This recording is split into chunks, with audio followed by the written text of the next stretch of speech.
Bon, let's go. Il est pas loin de 10 heures, à 5-7 minutes près. Il va être 10 heures. Dans 7 minutes à peu près. Vas-y, on s'en bat les couilles. Je suis pas d'humeur. Non, parce que là, il y a l'autre qui me casse les couilles avec sa télé à donf, là. Déjà. Oh, cher Kinou, cher Can. Ou Topiac, ou Tap... Oui, c'est ça, Topiac. Ou Lulu, hein, parce que ça dépend. Hein, ça dépend à quelle heure t'écris, parce que des fois, tu changes de nom, tu changes de logo. Enfin, c'est selon ton humeur. Tu fais ce que tu veux, je m'en bats les couilles. Mais que tu viennes me dire que c'est moi qui efface les messages sur ma chaîne, là, j'aime pas trop qu'on me mente. Ok? Et puis tu me menaces en plus de me dire, oh ben, Dominique, c'est pas la peine de mentir, je sais que c'est toi qui enlève les écrits. Oh, faut arrêter de délirer, là. Oh, et puis, tu refuses la liberté d'expression. Premièrement, j'empêche personne de m'écrire et de me dire ce qu'il veut bien. Et je réponds toujours aux messages qu'on m'écrit. Là où tu m'as écrit, il y avait plus que il y avait que mon message et le tien. Et en plus, il m'indiquait, YouTube m'indiquait qu'il y avait 6 messages. Je sais pas où ils sont passés. J'ai rien fait du tout. Hein? Je suis obligé de parler fort parce que l'autre con avec sa télé à donf, là, me gonfle.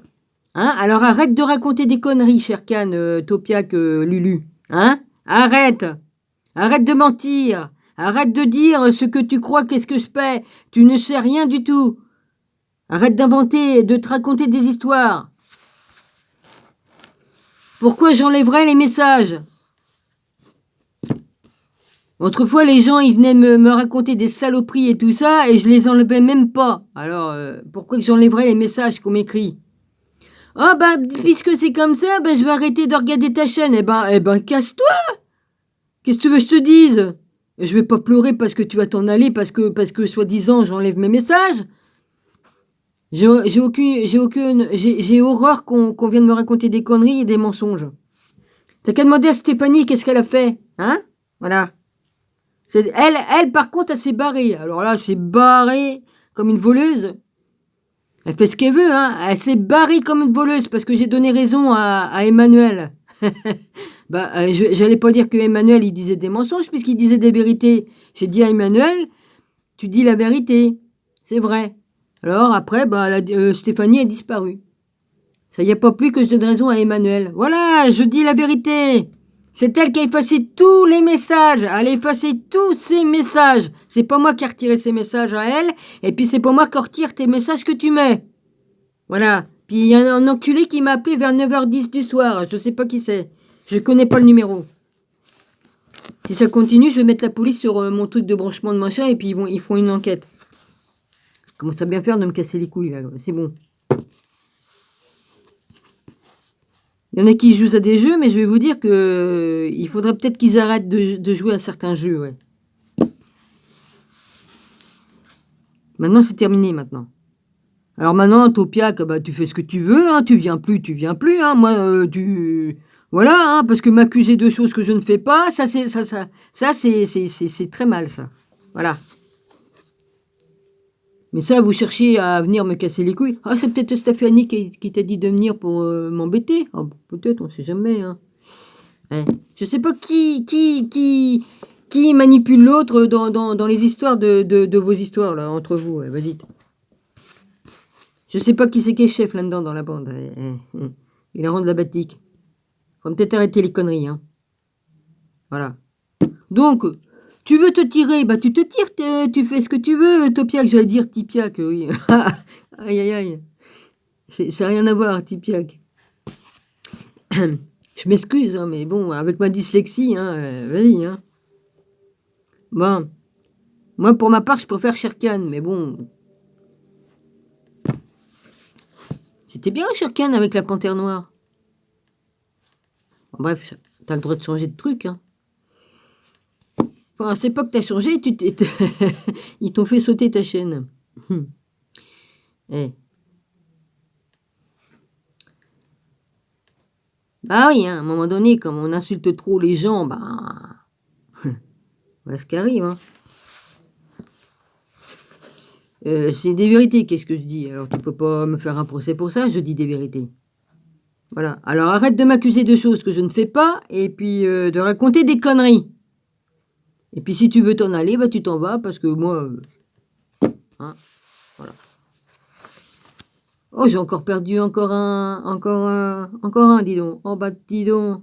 Bah allez-y, tirez-vous, ceux qui veulent se tirer. Allez-vous-en. Moi, qu'est-ce que ça peut bien me foutre, moi? Moi, je fais pas une chaîne pour avoir 10 000 abonnés. Hein? Voilà, c'est tout. Vous voulez vous barrer? Bah barrez-vous. C'est tout. Chacun est libre. Chacun vient, chacun s'en va. Voilà, c'est tout. Mais j'aime pas les hypocrites, les menteurs et puis ceux qui racontent des bêtises. Ouais. Alors la sortie, vous connaissez la sortie. Bon bah, vous faites la même chose sauf que vous faites tout à l'envers. Voilà. Je me désabonne, je me désinscris, puis je me casse et puis voilà. Bye bye, bye bye. Voilà, c'est tout. Je m'en bats les. Ah, j'en ai pas de couilles, mais j'ai plus de couilles que certains mecs parce qu'il y en a, ils ont, il y en a, ils ont pas des couilles, c'est des petites merdes, des mecs. J'en ai rencontré des mecs, ouais, oh, ils avaient une grande gueule devant, mais par derrière, hypocrite, dis donc, hypocrite. Ah putain. Voilà, c'est tout. Ça y est, j'ai fini mon speech.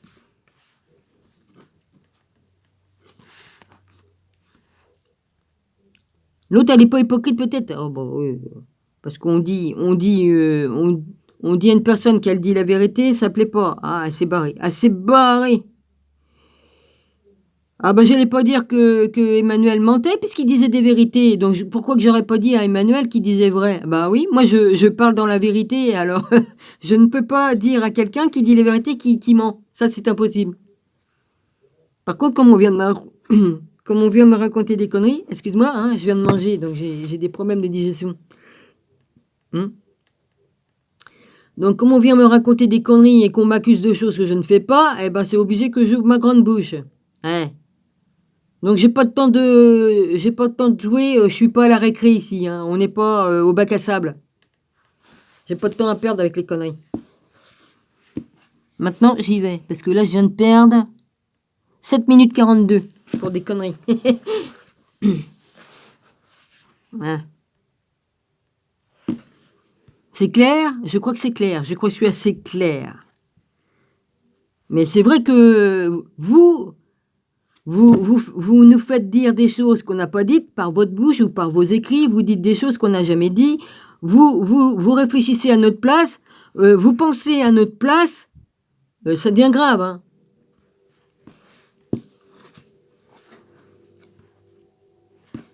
Alors, bye bye. Voilà. Sayonara. Arrivez derrière, oui. Hop. Allez. Du balai. Voilà. Alors, je suis au chapitre 10. Jésus dans la maison des pharaons. Oh bah c'est marrant parce que j'ai tiré les cartes là, ils m'ont dit une grande vérité. Alors putain, vas-y. Hein. J'ai même pas eu le temps de poser ma question qu'ils m'ont répondu. C'est bizarre quand même. Hein. J'ai eu ma réponse. Oh punaise.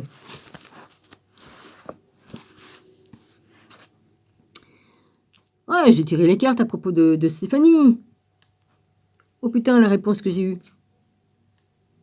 J'ai pas eu le temps de poser ma question. On m'a donné la réponse. C'était pas mignon tout ça.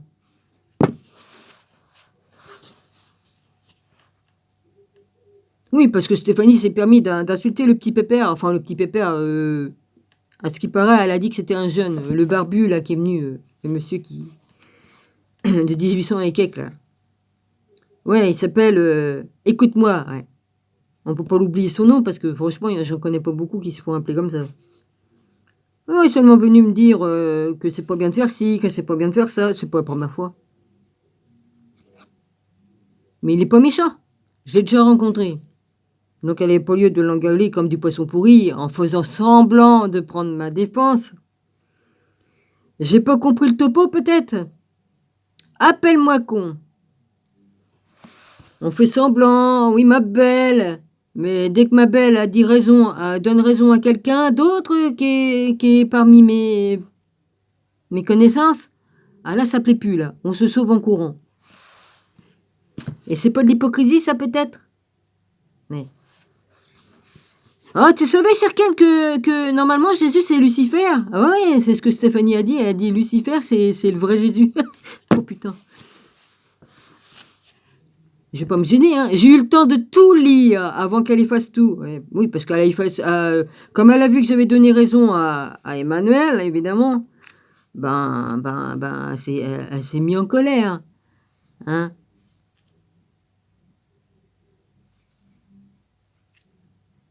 Oh, bah, j'ai vu ce qu'elle a répondu à Emmanuel. Ouais. Pas très gentil, hein, quand même. Il dit des vérités que ça plaît pas. Ah, ben oui, les lucifériens, ce sont des sataniques. Ils font bien des, des rituels avec des enfants. Elle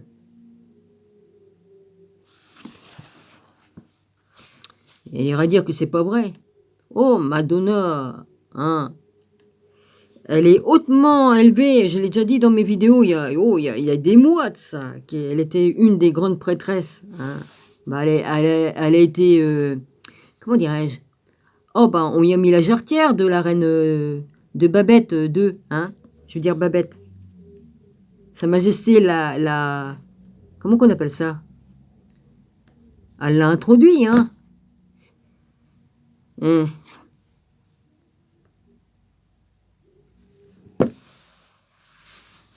Et elle dit non, oh, et elle soutient tout ça, les Madonna qui ont fait des trucs, hein? Je vais passer sur les machins. Enfin, bon.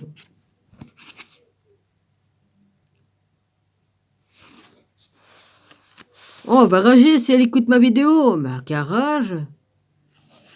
La vérité vous fait chier. Ah.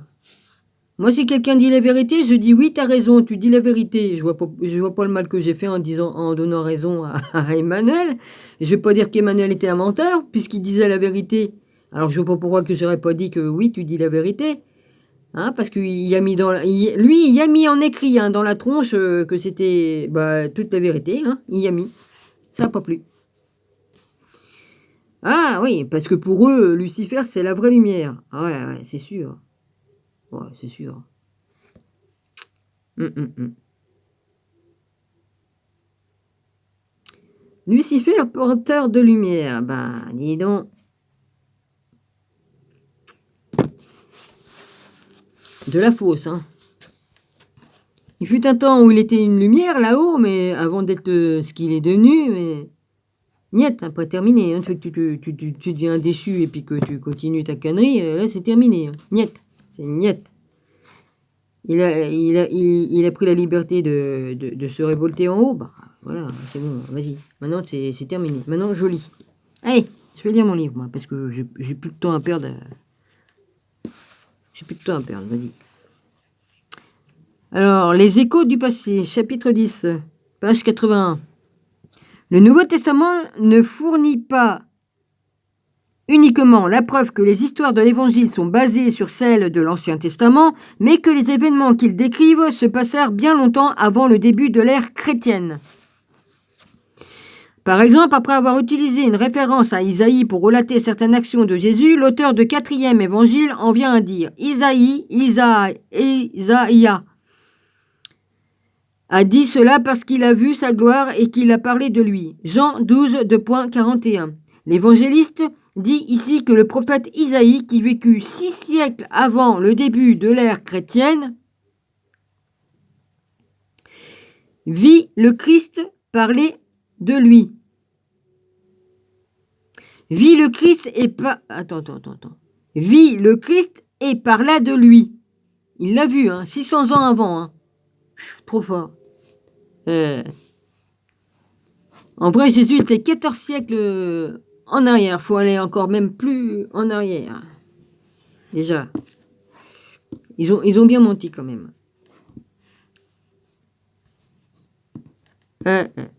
Ou alors, il a le don d'ubiquité et de voyager dans le temps aussi, tout ça, tout ça. Oui, bah, ça, c'est sûr qu'il a des dons, des sacrés dons, Jésus. Je fais pas un mauvais jeu de mots en disant sacré, sacré. J'ai le droit de le dire, Seigneur? Excuse-moi. Bah, tout pouvoir, son Père y a donné, hein. Donc, il fait ce qu'il veut, Jésus, hein. Alors.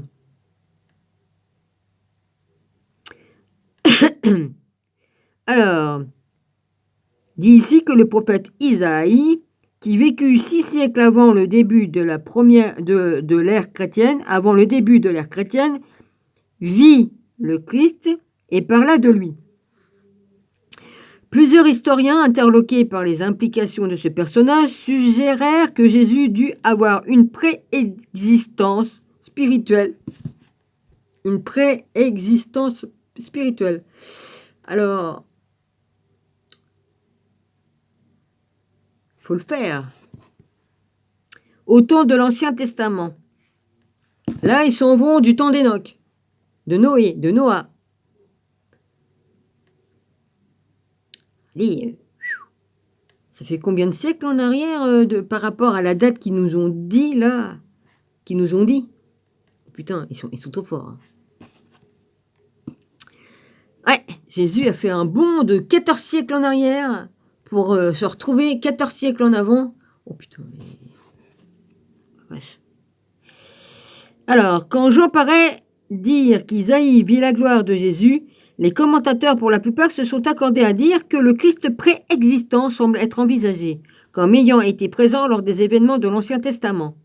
Cependant, l'évident historique suggère que nous n'avons pas ici affaire à un Christ spirituel et préexistant, mais qu'il avait vécu plusieurs siècles auparavant, et après sa mort, les croyants continuèrent en quelque sorte à vivre une expérience de rencontre spirituelle avec lui. Ah oui.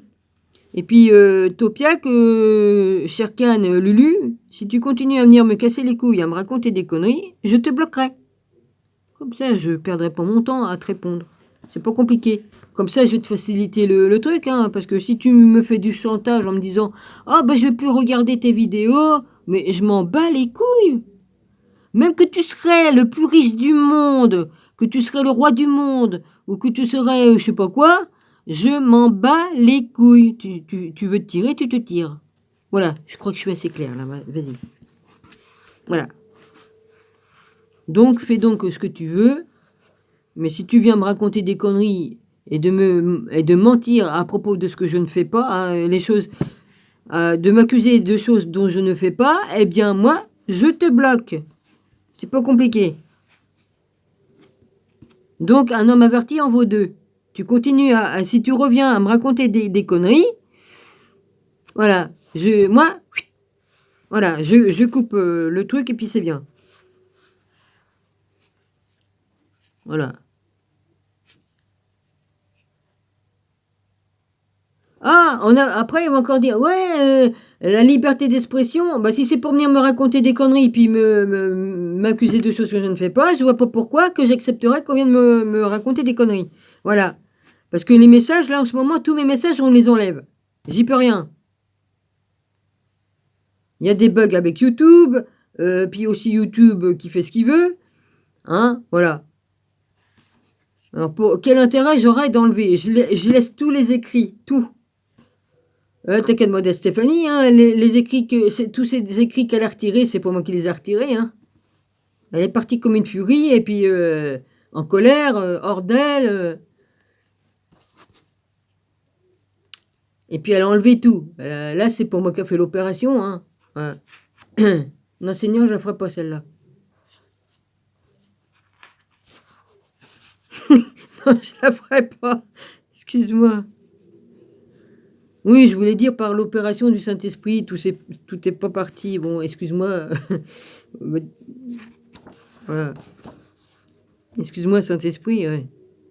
Oh, bah, de toute façon, si Jésus a de l'humour, le Père a de l'humour, et puis le Saint-Esprit aussi, heureusement. Alors,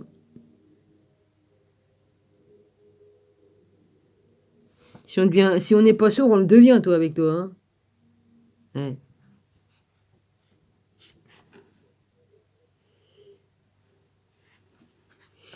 Alors. Bon. Ceci.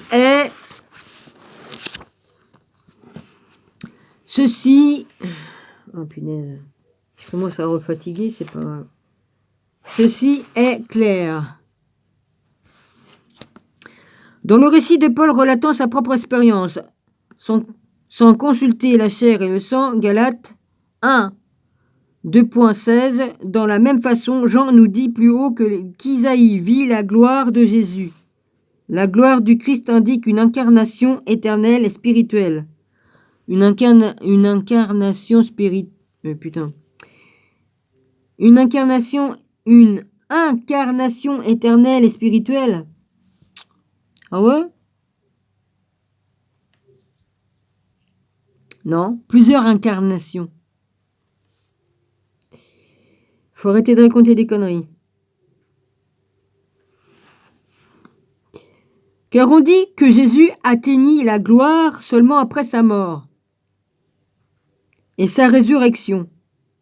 Dieu qui l'a fait ressusciter d'entre les morts et lui a donné la gloire. 1 Pierre 1.21. Là, Jésus dit pour les incarnations que j'étais pas d'accord. J'ai pas dit pour le reste, ok? Qu'on me fasse pas dire qu'est-ce que j'ai pas dit. Et encore, les souffrances du Christ et les gloires qui les suivraient.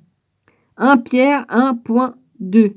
Qu'est-ce que je raconte comme connerie, moi? 1 Pierre 1.2.11. C'est parce que ça faisait 2-1 à côté, puis en même temps, je pense aux chiffres romains. Alors, évidemment. Comme dans la référence talmudique à Jésus, des indications dans le Nouveau Testament relatent que la figure historique de Jésus était présente chez les Israélites dans le désert du Sinaï, au temps de l'Exode. Paul le confirme dans son premier épître aux Corinthiens. Car je ne veux pas que vous l'ignorez, frères, nos pères ont tous été sous la nuée, tous ont passé à travers la mer, tous ont mangé le même aliment spirituel et tous ont bu le même breuvage spirituel. Ils buvaient en effet à un rocher spirituel qui les accompagnait et ce rocher c'était le Christ.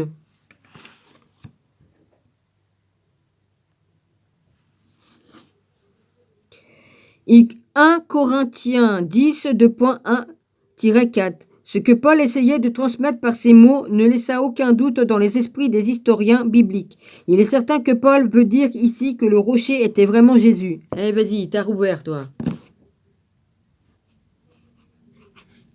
Il est rouvert. Je vais être obligé de remettre le manteau de chasse, le manteau de l'armée. Hein?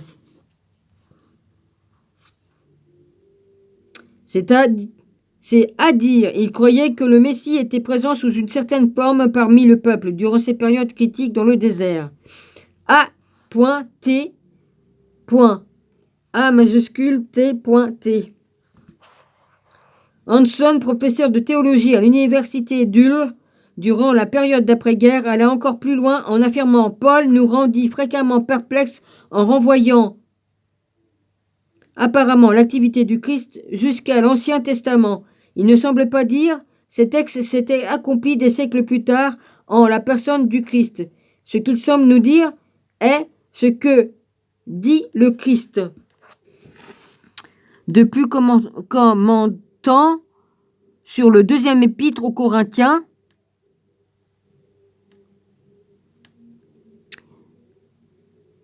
verset 3, 2.7-18, où Paul fait référence à un passage dans l'Exode, verset 24, 2.27-35, décrivant ce qui arriva quand Moïse descendit de la montagne avec les 2 nouvelles tablettes de la loi. Il écrit: Paul verrait dans ce passage la narration de la conversation que Moïse eut avec le Christ préexistant dans le tabernacle. Et en effet, il en tirerait probablement la conclusion que c'était bien le Christ qui apparut à Moïse sur le mont Sinaï. Il y a un petit chiffre 4 après à côté. Ceci ne confirmerait pas seulement le récit de l'évangile de la rencontre entre Jésus et Moïse sur le mont, mais les ferait se rencontrer de nouveau au tabernacle. Jésus, il a bien dit dans la Bible... attends, il y a un truc qui me revenait, là, puis c'est reparti. Oui, Jésus, il a bien dit, avant qu'il ne fût, j'étais. Et c'est une grande vérité. Jésus, il existait au ciel bien avant de venir sur terre dans un corps de chair. Et c'est une grande vérité. Donc c'est vrai, Jésus, 14 siècles plus tôt, il était bien aussi là où il était. Alors,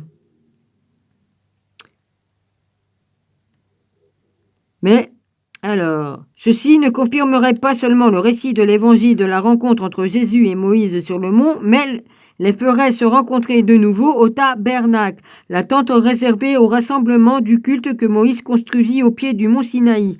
L'idée de la présence de Jésus parmi les Israélites dans le désert du Sinaï est accentuée par Paul dans son épître aux Hébreux, où, après avoir fait référence aux Israélites rebelles qui quittèrent l'Égypte sous le commandement de Moïse, il dit « Car nous aussi nous avons reçu une bonne nouvelle, absolument, comme cela. Mais la parole qu'ils avaient entendue ne leur servait de rien, parce qu'ils ne restèrent pas en communion par la foi avec ceux qui écoutèrent. » Hébreux 4, 2.2.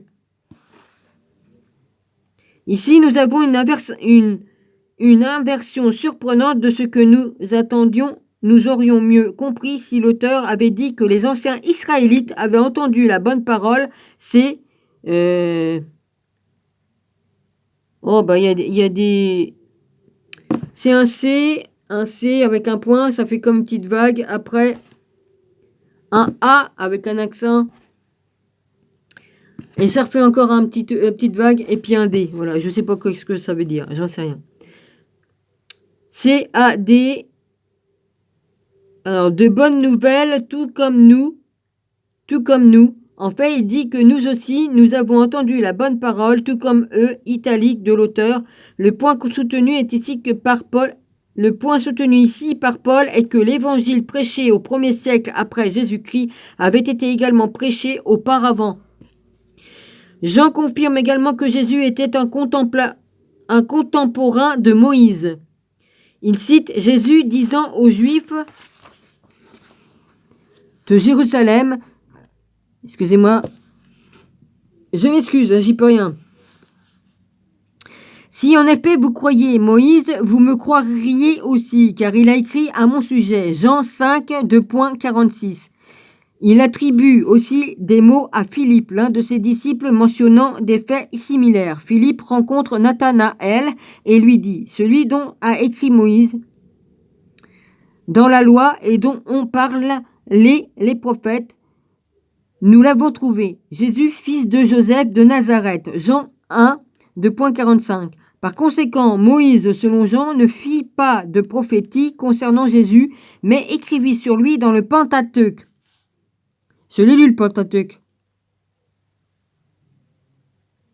Je l'ai, la version Pentateuque, et puis telle qu'il l'appelle autrement dans d'autres endroits. Premier des 5 livres de l'Ancien Testament. Jésus, tiret, il y a un tiret, je dis, il y a un tiret. Et cela est particulièrement important. Là aussi, un retiret. Et est également identifié dans la Bible à Josué, qui succéda à Moïse comme le guide des Israélites. Le texte du Pentateuque, le plus généralement utilisé concernant le Christ, se trouve dans le Deutéronome. Le Seigneur ton Dieu suscitera pour toi du milieu de toi parmi tes frères un prophète comme moi que vous écouterez. 18, 2.15. Ceci est répété dans une version légèrement différente du Nouveau Testament.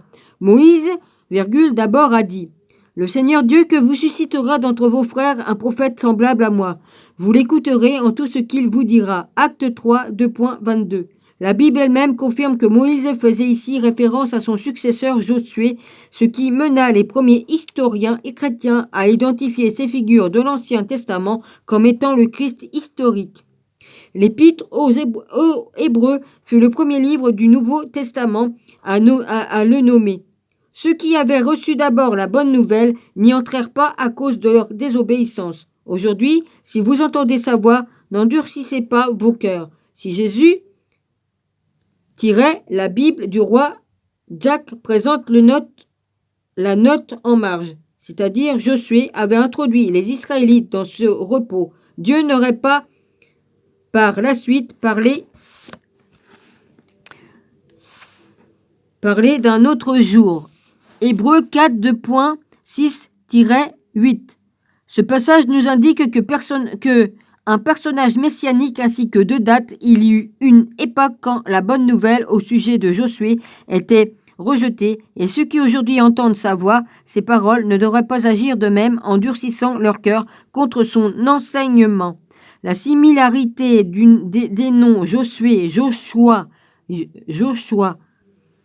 Yehoshua, en hébreu, Jésus, Yeshua, plus loin. Dans sa forme contractée, les deux ayant les mêmes significations, Yahweh, le Seigneur, et le salut doivent avoir joué un rôle dans cette identification. Les traducteurs grecs de la Bible rendent les deux noms à Jésus durant la récente période suivant l'exil. Après le retour à Jérusalem de Babylone au 5e siècle avant Jésus-Christ, et dans les livres des chroniques d'Ezra et de Néhémie. La forme contractée de Jésus est parfois utilisée pour Josué. La Bible du roi Jacques, comme nous l'avons vu, réfère à Jésus, avec Josué annoté dans la marge ou vice-versa. Et plusieurs des premiers pères de l'Église du 2e et 3e siècle après Jésus-Christ, incluant Justin, le martyr Irénaeus, I-R-E-N-A-E-U-S, évêque de Lyon, Tertullian, Eusèbe, évêque de Césarée et père de l'histoire de l'Église, et Origène, le théologien le plus brillant du 3e siècle de notre ère, acceptèrent qu'il ne faisait qu'une et même personne, commentant sur le passage Exode 17.9, où Moïse est mentionné pour la première fois avec Josué. Origène confirme son assimilation de Josué à Jésus. Eh ben dis donc, mon rabbi.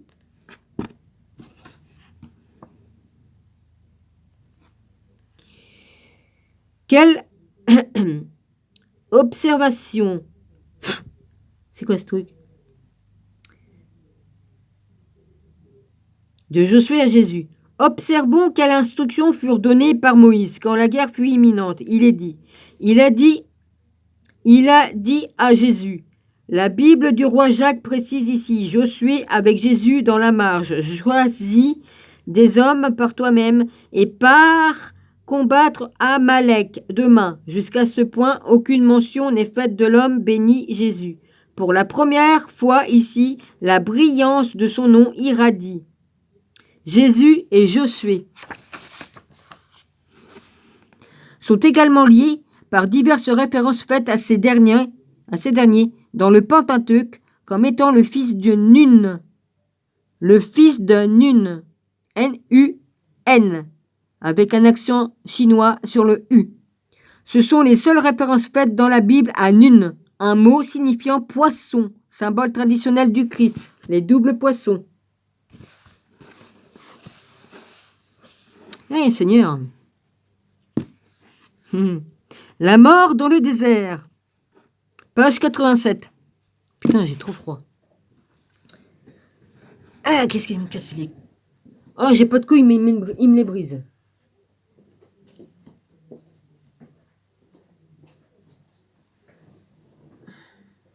Il me les brise, je vous le dis. Ah, vivement la fin de ce putain de monde de merde, putain. Ah oui, oh, je suis vulgaire. Ouais, vivement que la fausse matrice se casse la gueule. Parce qu'il y en a ras le cul. Je suis grossière, mais aussi c'est aussi grossier que le manque de respect qu'on me fait là. Parce que franchement... Oh, vous inquiétez pas, la soupe, il l'a pris en bas. Hein, il l'a pris. Je vous garantis à 200%, la soupe, il l'a pris.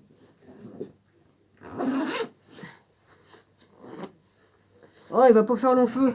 Tous ceux qui ont pris la soupe, ils vont vivre 3 ans, à peu près. Il leur reste 3 ans à vivre. C'est une grande vérité. Sinon, peut-être d'ici là, on trouvera moyen de les guérir. Peut-être. Peut-être bien. Ah, je vous fais peur, mais je dis des vérités. Ne vous inquiétez pas. On trouvera bien moyen de les soigner. C'est-à-dire qu'il faudra qu'on élève leur vibration. Mais ce seront eux qui faudront qu'ils le fassent. Je pense pas qu'on puisse le faire avec de la musique. En tout cas, j'ai entendu les musiques, les musiques qu'on écoute et puis qu'on fasse ça. Non, c'est pas ça qu'il faut augmenter. Il faut le faire dans notre esprit, notre cœur et notre âme. Augmenter les vibrations. Le taux vibratoire, s'il monte, ça annule la merde qu'on a dans le corps. Voilà. Il y a quand même de l'espoir pour ceux qui ont été pris, qu'on les a forcés et qu'on a piqué de force aussi, avec la soupe. J'ai dit piqué quoi? YouTube. J'ai dit des noms? Non. La mort dans le désert, chapitre 11. La Bible nous offre deux histoires concernant Jésus, Moïse, une montagne et les tabernacles. L'une se trouve dans le Nouveau Testament, l'autre dans l'Ancien Testament, et sont à considérer comme deux versions différentes des mêmes événements. On nous dit dans le récit de la transfiguration du Nouveau Testament que peu de temps avant sa mort, Jésus emmena les disciples Pierre, Jacques et Jean sur une grande montagne où il fut transfiguré devant eux. Ils le virent parler à Moïse et à Elijah. Et Pierre suggéra que les disciples devaient ériger 3 tabernacles, un de chaque pour Jésus, Moïse et Elijah. Le récit de l'Ancien Testament relate comment Moïse reçut les 10 commandements du Seigneur sur le mont Sinaï, la montagne sacrée du désert. Selon la Bible, les Israélites campèrent au pied du mont Sinaï, 3 mois après l'Exode. Là, dit le livre de l'Exode, Moïse fut assigné à rencontrer le Seigneur sur la montagne afin d'y recevoir les tablettes de pierre portant les 10 commandements. Et Moïse se leva ainsi que son ministre Josué, Jésus, et Moïse monta sur le mont de Dieu. 24, 2.13. En son absence, les Israélites auraient rassemblé toutes leurs boucles d'oreilles et en auraient fait un veau d'or qu'ils adorèrent. Quand ils descendirent du mont Sinaï, Moïse et... Ah tiens, j'en avais un pendentif avec l'œil comme ça. Doré à leur fin. Ça devait pas être du vrai doré. Hein. Enfin, ou alors il y avait une couche minime dessus. Josué entendirent les bruits venant des célébrations qui s'ensuivirent, et Josué commenta, j'entends le bruit de ceux qui chantent. 32, 2.18. Moïse fut si en colère de ce qui s'était passé en son absence qu'il jeta à terre les tablettes des 10 commandements et les brisa. 32, 2.19.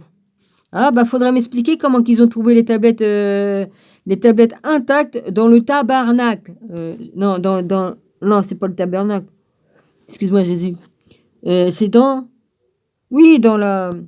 l'arche, parce que à ce qui paraît, ils ont retrouvé l'arche intacte avec les pierres dedans et tout. Putain, et comme on pète des pierres comme ça, qui sont épaisses et puis qui sont taillées, je vois pas comment qu'on peut, et ils peuvent se reconstituer. Hein. Alors, 32, 19. Le Seigneur alors l'assigna à une seconde rencontre sur la montagne pour remplacer les tablettes brisées. Ah, la réponse qui est là, dis donc. Oh punaise. Ah, voilà la réponse. Je comprends mieux maintenant.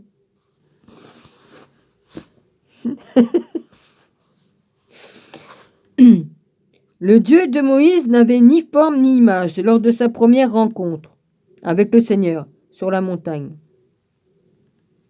Avant la période supposée de l'Exode, alors que Moïse était attiré par le buisson ardent qui n'était jamais consumé par les flammes, il entendit la voix du Seigneur dans son esprit.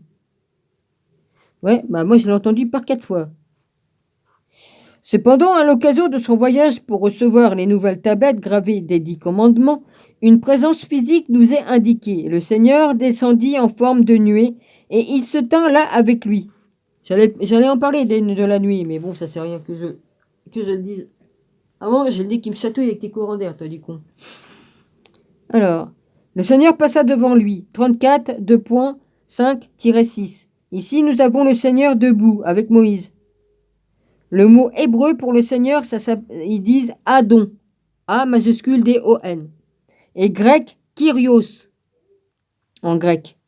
Peut signifier soit le Seigneur dans le sens de Dieu ou dans le sens du Maître. Dans ce cas précis, il a été traduit par de nombreux historiens et par l'apôtre Paul, comme nous l'avons vu dans le chapitre précédent, comme indiquant Jésus.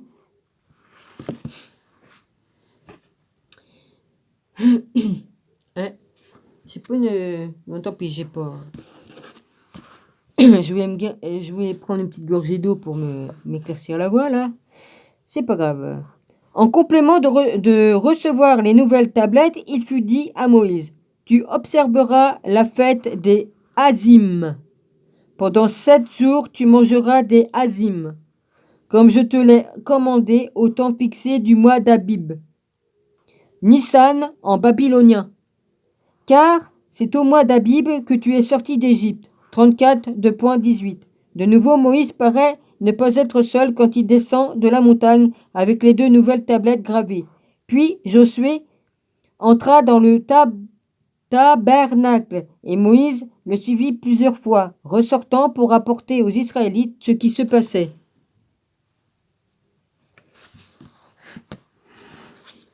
À l'intérieur, le récit de ces cérémonies fait écho à l'histoire de la transfiguration découverte plus tard dans le Nouveau Testament. Je suis sûre, Sherkan, que... Je suis sûre et certaine que c'est Stéphanie qui t'a demandé de passer, là. Peut-être bien. J'en sais rien, mais bon. Je dis ça, je dis rien, je peux me tromper, hein. À l'intérieur, le récit de ces cérémonies fait écho à l'histoire de la transfiguration découverte plus tard dans le Nouveau Testament. Moïse ne savait pas que la peau de son visage rayonnait à la suite de son entretien avec le Seigneur. Italique de l'auteur. Aaron et tous les enfants d'Israël virent Moïse, et voici que la peau de son visage rayonnait. Moïse leur adressa la parole. Quand Moïse eut fini de leur parler, il mit un voile sur son visage. Lorsqu'il entrait devant le Seigneur pour s'entretenir avec lui, Moïse ôtant son voile jusqu'à sa sortie de la tente. En sortant, il communiquait aux enfants d'Israël ce qu'il avait reçu l'ordre de leur transmettre. Puis Moïse remettait le voile sur son visage jusqu'à ce qu'il rencontrât pour s'entretenir avec le Seigneur. 34 2.29-31, 33.33-5. Je crois que ce fut à ce moment-là que Jésus fut tué avant, et non pas après l'Exode. Eh ben, dis donc, Seigneur.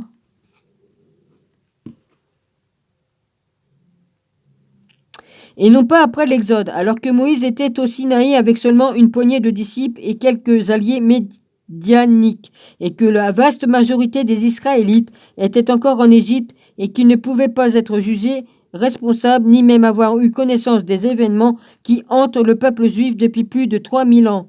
La croyance que c'est à ce moment-là que Jésus fut mis à mort est présente dans la tradition rabbinique qui dit « et l'événement selon Bava Batra 121a, il s'agit du jour où Moïse descendit du mont Sinaï avec les secondes tablettes de la loi. »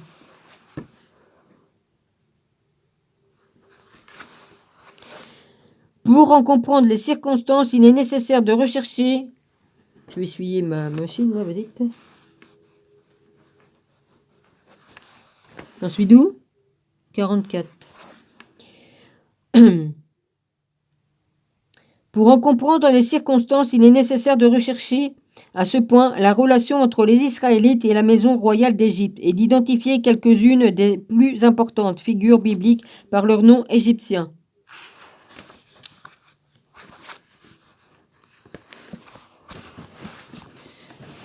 J'ai mal au dos.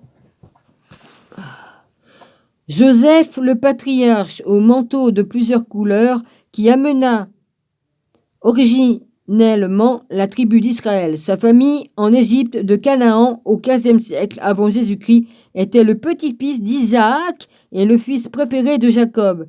Il fut vendu comme esclave en Égypte par sa demi-frère jaloux et fut bientôt nommé ministre sous le règne du pharaon Thoutmôsis IV vers 1413-1405 avant Jésus-Christ. Après, selon l'Ancien Testament, prédit les 7 années d'abondance qui seraient suivies par 7 ans de famine. Ouais, par les vaches maigres et les vaches bien grasses qui représentaient cela. Joseph est à identifier à Uya, qui servit comme ministre sous Thoutmôsis IV, et son successeur Aménophis III vers 1405-1367 avant Jésus-Christ. Bien qu'il n'y ait aucune preuve suggérant qu'il soit de descendance royale, les tombes de Uya et de sa femme Tuya furent découvertes dans la vallée des rois au début du XXe siècle.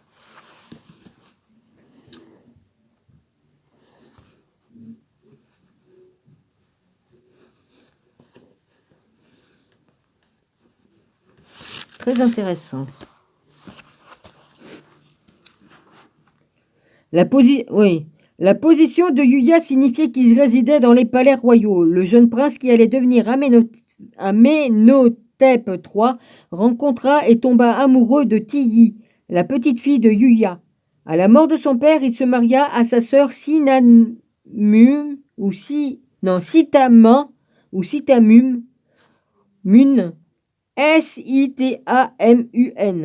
Pour peu de temps après, il épousa également Tiyi, et fidèle à l'encontre de Sitamun, sa grande épouse royale, sa reine. Plus tard, Tiyi eut un fils, Thoutmôsis, qui disparut dans de mystérieuses circonstances. Son second fils, du nom de Amenhotep, mais dont le monde se souvient sous le nom de Moïse, Amenhotep, Moïse, la même personne.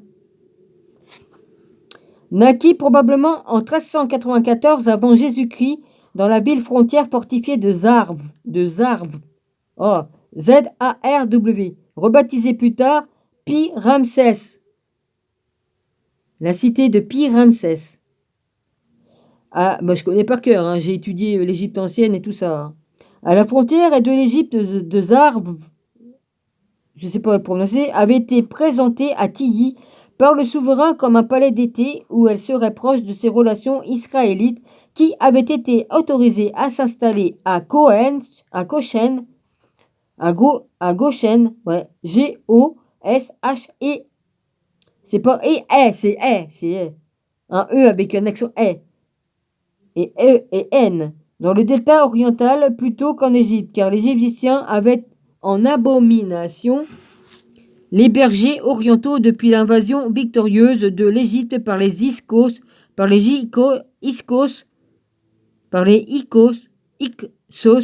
Ah bah voilà, j'arrive à voir ça avec ma dyslexie de merde là, vas-y. Par les Hyksos au XVIIe siècle avant Jésus-Christ.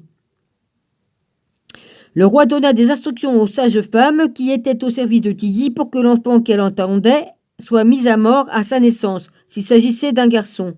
La raison de l'hostilité du roi était que Tiyi n'était pas l'héritière légitime et ne pouvait donc pas être acceptée comme consort du dieu d'État Amon, comme le voulait encore la coutume égyptienne. De plus, comme elle était à la fois de sang égyptien et israélite, ses enfants ne pouvaient pas être considérés comme héritiers du trône, selon la coutume. Si son fils succédait sur le trône, cela aurait représenté le début d'une nouvelle dynastie de souverains non égyptiens, non disciples d'Amon et partiellement israélites régnant sur l'Égypte.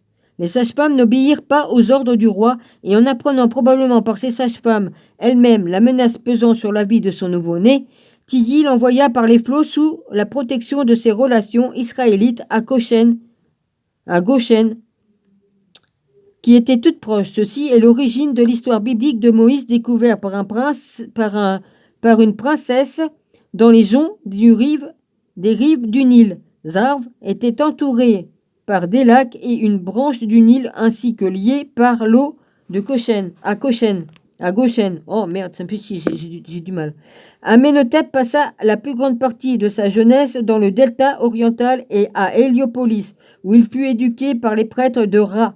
l'ancienne divinité solaire égyptienne, et s'imprégna également de la croyance traditionnelle israélite en un dieu sans image. L'aton, le dieu qui introduira plus tard en Égypte, est représenté en peinture et en sculpture comme un cercle dont le rayon se termine par des mains portant la croix égyptienne, la clé de la vie, aux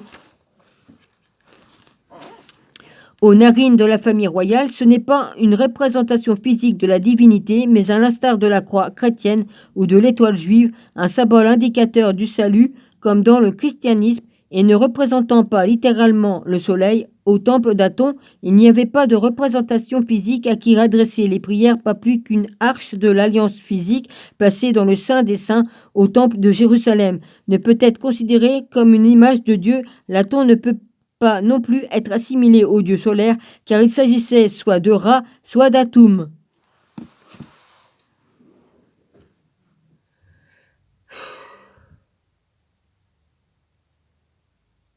Hein? Ah, d'un coup, il y a eu un creux avec cette télé. Ah merde, c'est dommage. J'ai cru en 10 secondes, j'ai cru qu'il avait éteint. Oh, alors là, il y a les Israélites et la maison royale d'Égypte. Abraham M. Après, c'est marqué Sarah M. Il y a un M, la lettre M entre deux. Toutmosis 3, David, version 1490-1436 avant Jésus-Christ. Après, il y a encore un M. Mérintré, demi-sœur, Id de Toutmosis.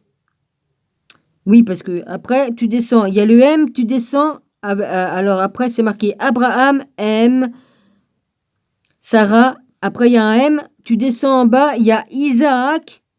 Après, tu descends, il y a deux branches. Iso, Jacob. Après, il y a Yuya, Joseph, ministre de Toutmosis 4 et de son fils Amenhotep 3. Après, en dessous, ça descend. Il y a Aïe, Éphraïm et Joseph d'Arimathie, version vers 1352, 1348 avant Jésus-Christ.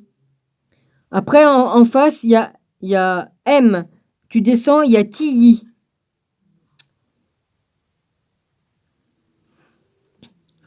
Après, en face de Tilly, il y a un M. On descend, il y a Amenhotep 4, Moïse comme seul souverain vers 1367 et 1361 avant Jésus-Christ. Tu vas vers la droite,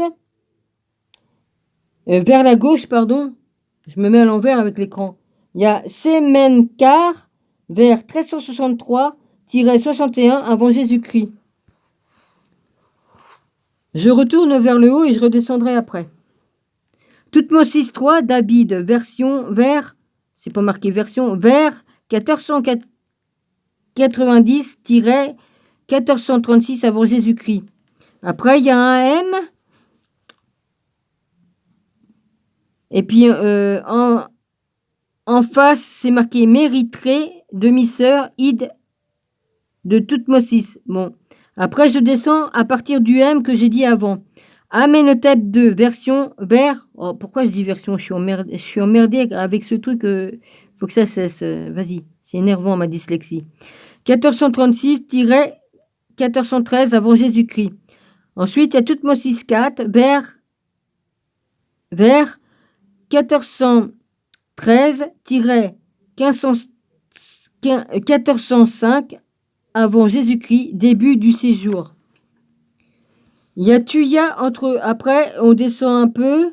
Il y a Tuya. Après, je descends. Il y a trois branches qui se présentent. Il y a Amenhotep 3, Salomon, vers 1405-1367 avant Jésus-Christ, qui épousa auparavant sa sœur, Sitamum, pour hériter du trône selon la coutume égyptienne. Voilà la vraie histoire de l'Égypte. Enfin bon. Mérithré, demi-sœur, Id de Toutmosis. Après, je redescends plus bas, beaucoup plus bas. Là, j'avais parlé tout à l'heure de Toutmosis 4. J'ai fait Amenhotep 3 sur la gauche. Maintenant, je vais sur Sitamum. Et après, il n'y a plus rien. Je retourne à côté d'Amenhotep III. Il y a un M qui se situe entre Sitamum et Amenhotep III. Je descends. Il y a Nefertiti, Myriam. Nefertiti, c'est Myriam. Ouais, c'est pas impossible. Oh putain de merde. Je suis sur le cul. Bon, vas-y. Sœur de Moïse et Marie, mère de Jésus.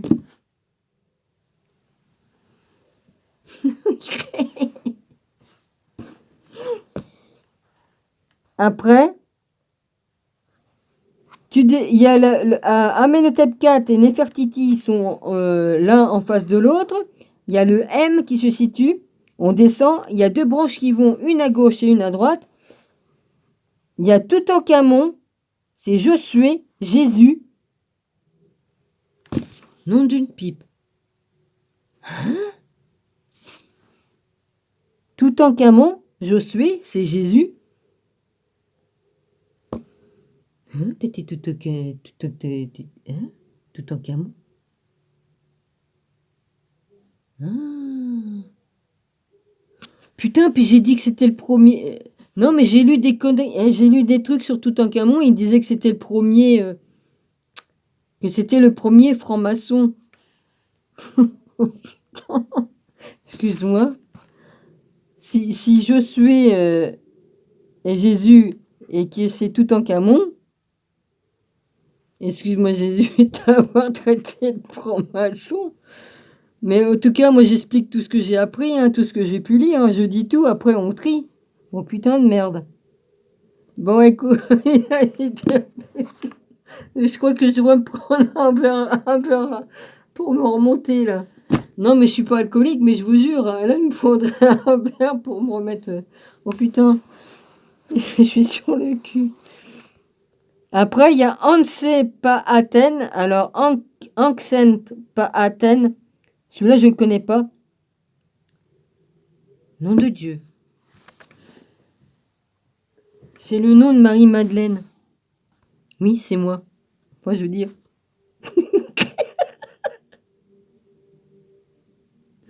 Je suis en face de Jésus et je suis là.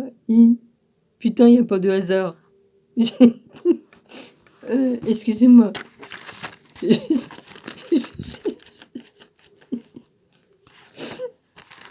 Moi, je veux bien croire ça, parce qu'après tout, dans mon cœur, vas-y. Hein. Oh, nom d'une pipe.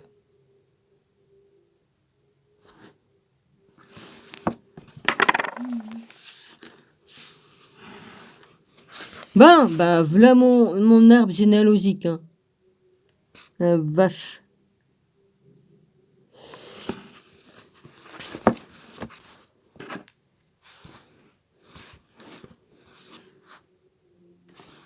Ben, je continue, moi. Page 93. C'est sûr qu'ils ont raconté beaucoup de conneries sur les pharaons et tout ça, parce que je sais certaines choses, mais là, alors là... Mes vrais noms. Oh putain.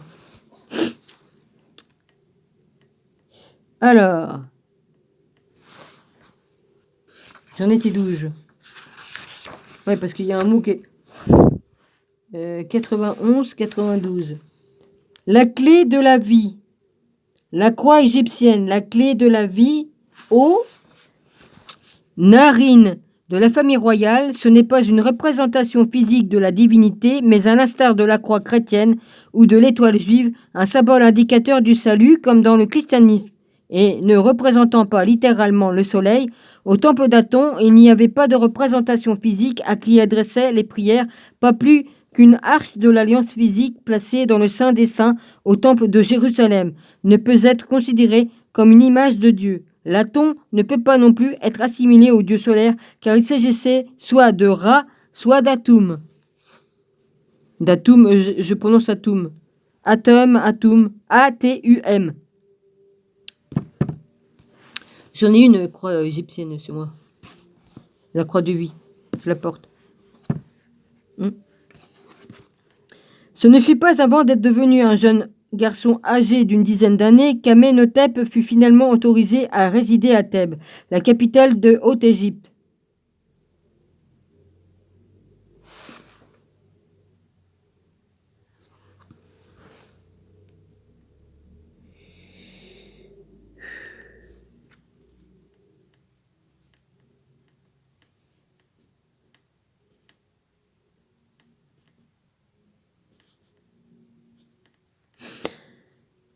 Oh la vache, faut que je m'en remette, moi, hein, vas-y, attends. Ce ne fut pas avant d'être devenu un jeune garçon âgé d'une dizaine d'années qu'Amenhotep fut finalement autorisé à résider à Thèbes, la capitale de Haute-Égypte et le centre principal de vénération du dieu d'État Amon. Mais en plus, c'était les temples que je préférais dans toute l'histoire de l'Égypte ancienne. Le truc d'Aton. Le truc là qu'ils ont parlé là. J'aimais beaucoup. Mais ce qui est marrant, il les représente avec le crâne allongé. Le crâne, comme si qu'on avait bandé les crânes pour qu'ils soient allongés. Il y a des tribus africaines qui le font encore, ça. Ils bandent le crâne des enfants pour qu'ils aient le crâne allongé. Ça fait comme si que c'était des extraterrestres. Ouais, enfin, je me comprends. Alors, la capitale de Haute-Égypte est le centre principal de vénération du dieu d'État Amon. À cette époque, la santé de son père commençait à se détériorer et parallèlement, le pouvoir de Tilly s'était accru. Pour assurer à son fils l'héritage du trône, elle s'arrangea pour qu'il épousât sa demi-sœur Néfertiti, la fille d'Amenhotep III par sa sœur Sitamum, l'héritière légitime, et qu'il soit nommé co-régent. Et une mention spéciale doit être accordée à Néfertiti pour le rôle qu'elle joua pour apaiser les prêtres et les notables.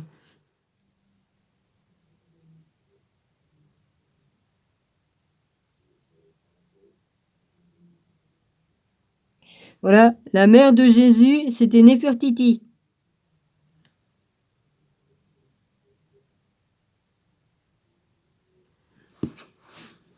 Ah, faut revoir l'histoire, hein, il faut... Oh putain, il faut revoir toute l'histoire, dis donc. Ben. Alors, à Néfertiti pour le rôle qu'elle joua pour apaiser les prêtres et les notables. Dès le début de sa co-régence, le jeune Amenhotep, dont les idées religieuses monothéistes étaient déjà bien développées, offensa les prêtres ammonites en faisant ériger des temples à son dieu, Laton à Karnak et à Luxor, dans un climat de plus en plus hostile. Tilly le persuada finalement de quitter Thèbes et il lui trouva une nouvelle capitale à Tel El Amarna. A-t-il, on dit a-t-il ou a-t-elle? T-E-2-L, plus loin. E-L-A-Marna. Oui, il n'y avait pas de R à côté du A, j'ai mal vu, je vois mal. À quelques 200 000 au nord et approximativement à mi-chemin entre Thèbes et le Caire.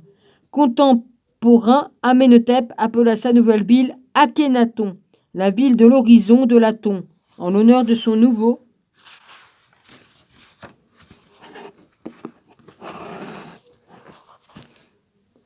Alors les gars, le Vatican, vous avez fait d'une icône la Vierge Marie, là, vous l'adorez en statue.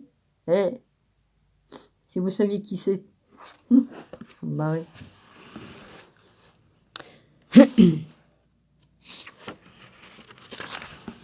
Alors, en l'honneur de son nouveau dieu à Armana, cette idée monothéiste se développèrent plus encore. Il changea également son nom d'Amenhotep IV en Akhenaton en l'honneur de sa divinité.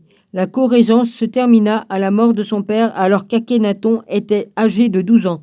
Au début de ses 5 années de règne, en 1367 avant Jésus-Christ, Akhenaton ferma les temples des anciens dieux égyptiens, leur coupa tous soutien financier et renvoya les prêtres. Cette action causèrent un tel ressentiment qu'Akhenaton, à l'âge âgé de 15 ans, fut obligé d'installer son frère Semenkar comme co-régent à Thèbes. Cette action ne servit qu'à retarder la crise ultime. Bien que quelques Égyptiens s'étaient convertis au culte de Laton, Akhenaton fut prévenu à 17 ans par son ministre Hayé, qui était aussi son oncle, le second fils de Yuya, de la menace d'une rébellion de l'armée et d'un complot contre la vie du souverain.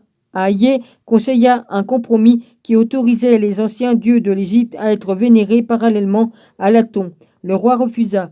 Il préféra abdiquer et s'enfuit vers la protection du Sinaï. Accompagné par un petit groupe de disciples et prenant avec lui le symbole de son autorité pharaonique, un sceptre surmonté d'un serpent de cuivre, Le Sinaï était à cette époque une carrière de pierre. Akhenaton Moïse, en y arrivant, construisit au pied de la montagne sacrée son tabernacle, la tente de la congrégation. Ouais, je l'ai vu le film. Merde, ça y est, c'est reparti. Oui, le prince d'Égypte.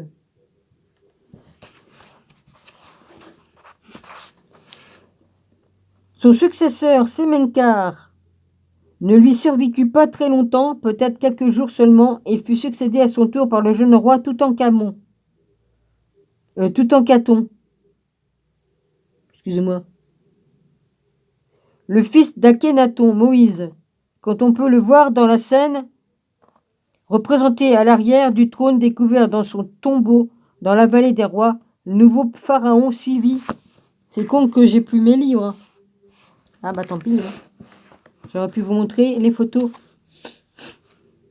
Pharaon suivit son père dans la vénération du dieu unique de l'Aton, mais il recouvrit les temples, y autorisant la vénération des anciens dieux de l'Égypte, et changea son nom en Toutankhamon, en l'honneur du dieu d'État Amon. Toutankhamon régna durant 9 ans, voire peut-être 10 vers 1361-1352 avant Jésus-Christ, avant de mourir prématurément, et fut succédé par Aïe, Éphraïm, son grand-oncle, et le dernier des 4 rois d'Amarna. Aïe ne régna que 4 ans avant de disparaître à son tour. Rien n'est connu de sa mort, car sa momie, s'il fut jamais momifié, ne fut jamais découverte, alors que le tombeau qu'il avait fait préparer à son intention dans la vallée des rois, non loin de celui de Toutankhamon, fut usurpé par son successeur, Horembeb. Horembeb. Oh,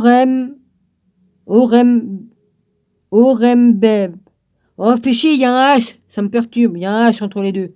Horemheb. En général d'armée qui s'assura la cession au trône en épousant Mout-Nej-Gemet, la sœur de la reine Néfertiti. Marie. Oh putain. Mère Marie, hein, je vais l'appeler comme ça parce que c'est la mère de Jésus. Alors, l'amertume qui divisait alors le pays à cette époque est perceptible dans les actions d'Horembeb, qui doit être assimilé doit être assimilé au pharaon biblique de l'oppression. Le culte d'Aton fut aboli. Les noms des rois d'Armana furent effacés des listes des souverains et des documents durant une campagne destinée à effacer toute trace de leur règne de la mémoire des Égyptiens, et il fut interdit sous peine de mort de mentionner même le nom d'Akhenaton.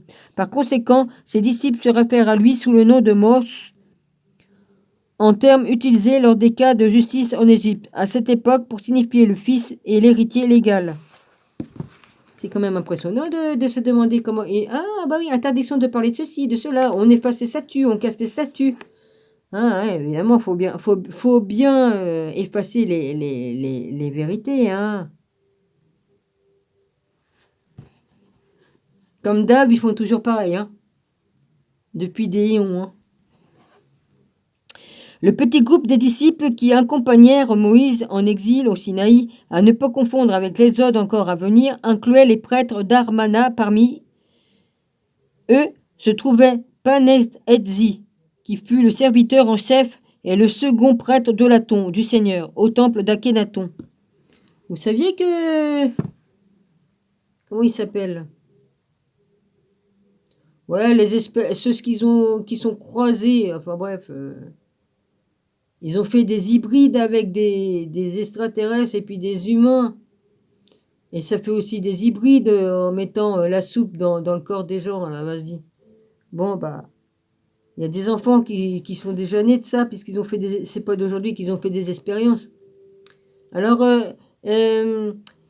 donc ils ont le don de, comme les extraterrestres avec qu'ils ont l'ADN des gris là, ils ont l'ADN de ces aliens là dans eux, et puis ils ont la faculté de téléporter les gens dans une autre dimension. Ouais.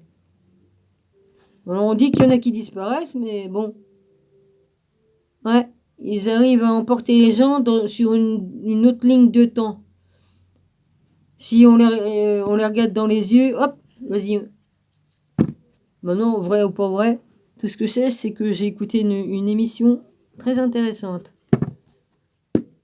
Ouais. Rien n'est impossible à ces bestioles. Hein. Ils ont certaines facultés. Hein. Certaines facultés, en parlant français. Ouais. Ils viennent, ils font comme si qu'ils ont un accident, et ils demandent du secours, et puis la personne elle l'aide, et puis eux, ça fonctionne comme ça. C'est des programmes qui en eux, hein, ils sont pas humains, c'est des programmes.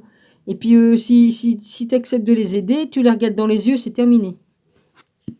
Ouais, faut éviter de regarder. Je coupe plein de trucs parce que sinon ça fait trop long. C'est pas impossible. Les démons, ils ont certaines facultés de faire certaines choses. Hein. Alors, parmi eux se trouvait Panéhachi, qui fut le serviteur en chef et le second prêtre de l'Aton du Seigneur au temple d'Akhenaton.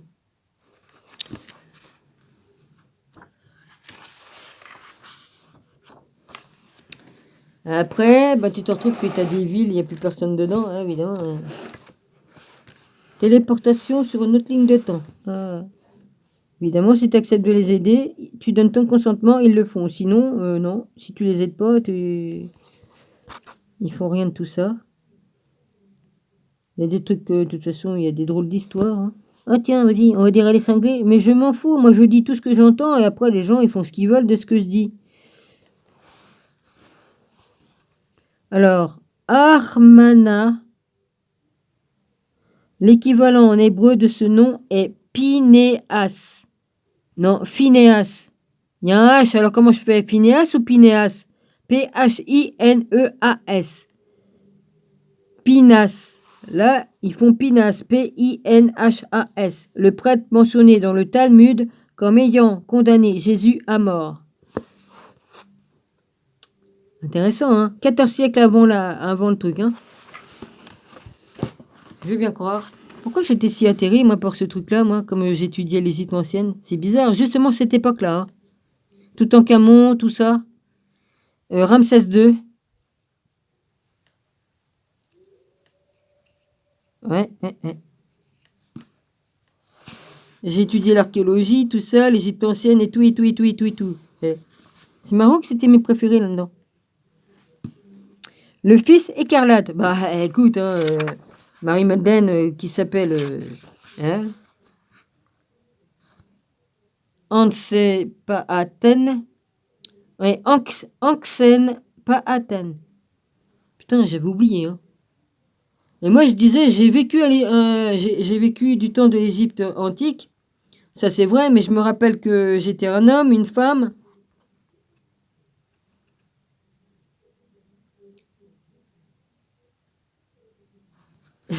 Du coup, ça se trouve à cette époque-là, Marie-Madeleine. Ah, la vache. Ouais. J'ai vécu combien de vies dans l'Antiquité de l'Égypte ancienne, moi? Bah, une, j'étais une femme. J'étais un homme. 2 fois. Kezako. Face de bouc. Ah oui, c'est le monsieur qui fait des bijoux. Le fils écarlate. Le fait qu'un guide israélite soit tué au Sinaï, un événement que l'historien biblique allemand Ernest Selim a décrit comme le fil écarlate récurrent à travers l'histoire israélite. C'est le chapitre 12. Ouais. Ça va bientôt s'arrêter ou pas? Ça dépend. Le fil écarlate récurrent à travers l'histoire israélite n'est pas une idée nouvelle. L'identité de la victime a cependant été obscurcie dans une tentative élaborée pour dissimuler les faits réels. Ceci est particulièrement flagrant dans un chapitre de Livre des Nombres. Le Livre des Nombres. Largement responsable d'avoir persuadé Céline S-E-2-L-I-N, que l'assassinat se passa durant la période de l'exode d'Égypte et que Moïse en fut la victime. L'histoire dans les Nombres relate un récit où Israël était aux prises dans un combat contre Moab et Madian. les tribus vivant au sud et à l'est de la mer Morte et au Sinaï, ainsi que la prédiction de Balaam d'une histoire sur les Moabites. Il poursuit en racontant comment un certain nombre d'Israélites commença à se livrer à la débauche. 25.1 avec des femmes moabites qui les invitèrent au sacrifice de leur Dieu. Le peuple mangea et se prosterna devant leur Dieu. 25.2 Ceci dit-on fâcha le Seigneur. 25.3 Puis survint un homme des enfants d'Israël, amenant auprès de ses frères cette Madianite, sous les yeux même de Moïse et de toute la communauté des enfants d'Israël, pleurant à l'entrée de la tente de réunion. À cette vue, Pinas, fils d'Éléazar, fils d'Aaron, le prêtre, quitta la communauté, saisit une lance. Oh putain, il me casse la tête avec cette télé et encore j'ai ça sur les oreilles. Suivit l'Israélite dans l'alcôve, et là, il transperça tous les deux, l'Israélite et la femme. Oh putain, vous avez tué Jésus et Marie-Madeleine? Oh putain. C'est pour ça, comme ils disent qu'ils ont retrouvé le crâne de Marie-Madeleine, déjà je croyais pas trop, parce qu'au bout de 500 ans, les os deviennent poussière. Donc déjà je me suis dit, le crâne qu'ils ont trouvé là-bas, ça m'étonnerait que ce soit le crâne de Marie-Madeleine.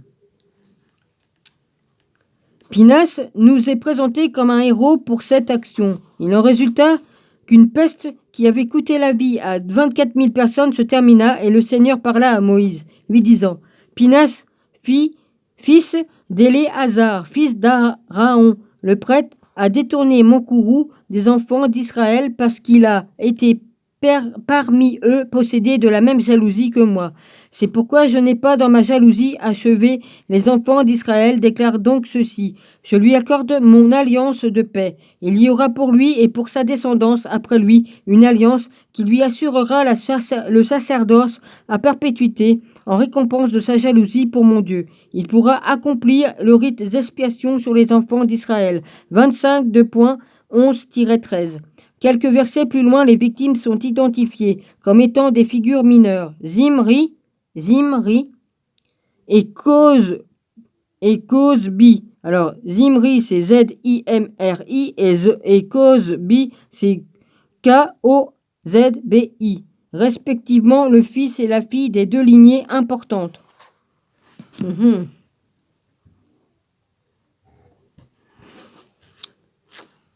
T'as qu'à faire des trucs là, vas-y. Je corne mon lit, ouais, j'ai horreur de ça. Alors, Zimri et Cozbi, respectivement, le fils et la fille des deux lignées importantes. Si l'on analyse ce récit, il est facile de voir pourquoi Céline suspecta qu'il fut l'objet de quelques tours de passe-passe sacerdotal lors de la rédaction afin de dissimuler ce qui s'était réellement passé. Un Israélite ordinaire n'aurait pas amené une femme étrangère à l'intérieur du tabernacle où seul un roi ou un grand prêtre était autorisé. Il n'y a aucune mention que l'homme vénéra un autre dieu. Faire l'amour à une femme n'était pas puni de mort. Moïse, le chef israélite, ne donna aucun ordre d'intervenir contre l'homme, et si la victime mâle était une figure mineure, pourquoi serait requise une vengeance telle que la mort de 24 000 personnes? Ce n'est donc pas surprenant que Céline ne commentât que, en dépit des efforts des prêtres pour réprimer cette histoire sordide, elle n'en survécut pas moins dans les cercles prophétiques.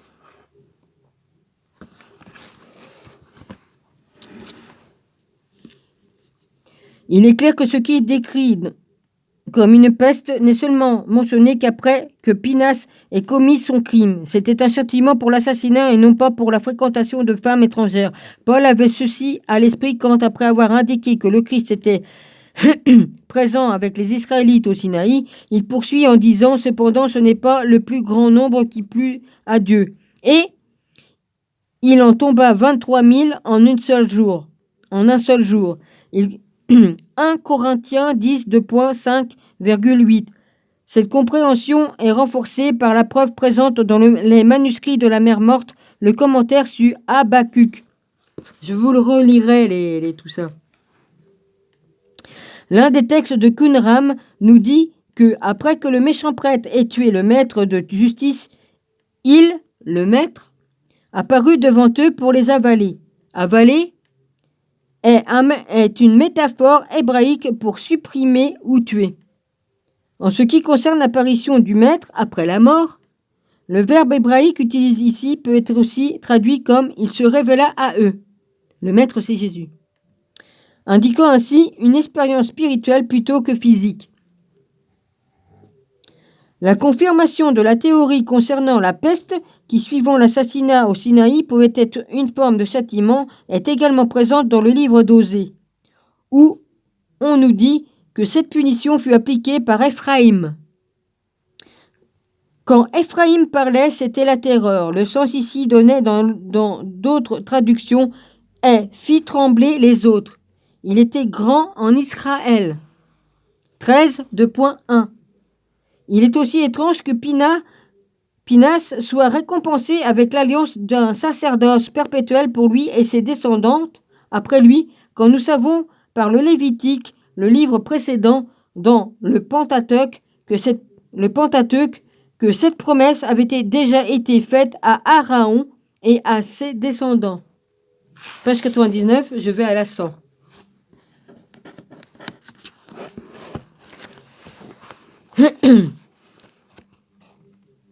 Alors que Céline avait raison quand la période de ces événements, il s'était trompé. Alors que Céline avait raison à la période de ces événements, il s'était trompé quant à l'identité de la victime. Ceci eut lieu avec l'Exode et Moïse lui-même ne fut pas tué avant 2 décennies plus tard. Il avait 34 ans ou 35 ans quand il s'enfuit vers la sécurité du Sinaï après son abdication, en 1361 avant Jésus-Christ. Là, selon l'Ancien Testament, il forma une alliance avec les Médianites qui sont dans l'histoire égyptienne identifiés comme étant les Chossu. Shosou ou les Chossu, des tribus de Bédouins nomades du Sinaï, dont certains furent convertis au culte de Hathon. Entre-temps, de retour en Égypte, Horembeb et le pharaon de l'oppression avaient transformé la zone au pourtour de la ville frontière fortifiée de Zarv, où Moïse était né en prison. Il y fit rassembler l'ensemble des disciples d'Akhénaton, y compris les Israélites qui avaient rallié ses croyances monothéistes et divers criminels vivant dans des villages en dehors des murs de la cité. Horembeb nomma Paramsès, le chef de ses armées, comme magistrat de Zarv, tout en le chargeant de la responsabilité de la garnison militaire locale. Ce fut Paramsès, sur les ordres de Horembeb, qui affligea les travaux forcés aux Israélites et aux autres prisonniers, en les obligeant à reconstruire Zarv ainsi qu'une nouvelle résidence pour lui-même. Connu ultérieurement sous le nom de Pi-Ramsès, point de départ de l'Exode, selon l'Ancien Testament, Pi-Ramsès devint également la résidence principale dans le delta oriental pour les pharaons des 19e et 20e dynasties. La mort d'Horembeb laissa l'Égypte sans héritier légitime de la 18e dynastie. Pi-Ramsès, alors un vieillard, se prépara par conséquent à réclamer le trône pour lui-même comme le premier souverain d'une nouvelle dynastie, la 19e. Moïse, qui était caché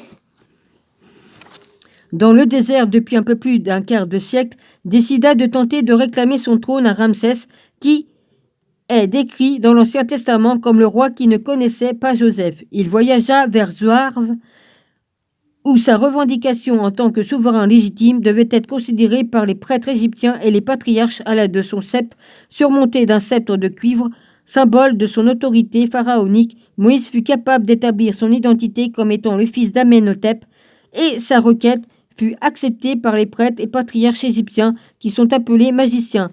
Dans la Bible, cependant, Ramsès, en raison de son pouvoir militaire, était trop puissant pour être destitué et devint le premier souverain de la 19e dynastie.